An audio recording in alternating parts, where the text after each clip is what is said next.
Secretary Tyler Bosworth here at the Grand Isle Fisheries Lab, and I've got some of our staff here and some stakeholders, and we went out today on a revolutionary electrofishing boat for saltwater marine environments.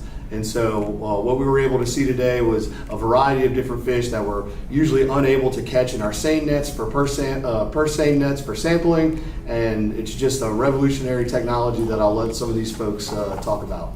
Sure. So as we've lost a lot of coastline in Louisiana, our gear that we've been using for the past 40 years is starting to become ineffective. We had to look for new solutions to try to find a better way to capture our samples that we need. And the saltwater electrofishing is a new technology. In fact, this is the first in the world that I'm aware of that can shock in full salinity.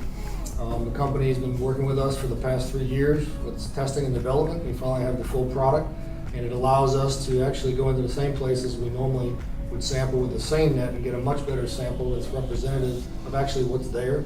It includes all size classes of fish and allows us to better track those size classes and age groups of fish as they come into the fishery, which is very beneficial, so we'll know ahead of time what's really happening with each of those species instead of having to wait until we have management action take place later. So it's more proactive fisheries management instead of reactive fisheries management.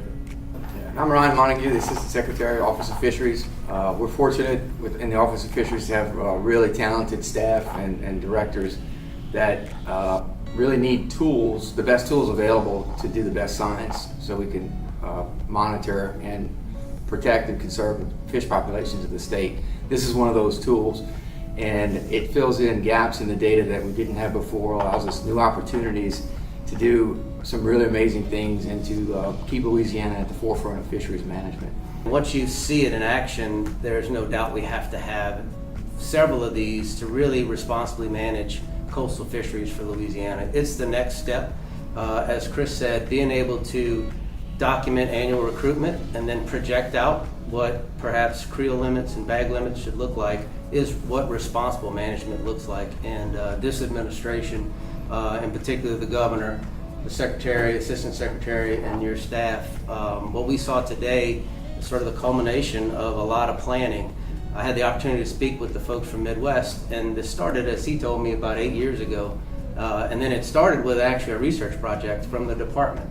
And then once Chris showed me what that thing had the capacity to do, it's absolutely amazing. So from a fisheries management standpoint, I think it's really important that we enable the department to be able to do that. But going beyond that, from a coast restoration, it's no news that Louisiana is having trouble with its coastline, and we're taking significant efforts to restore those.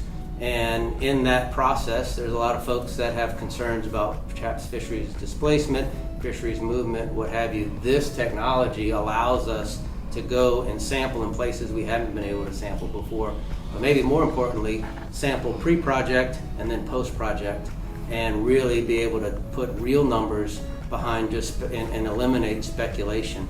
I believe I had a chat with the folks from Midwest today. We've only scratched the surface at the capacity of this device.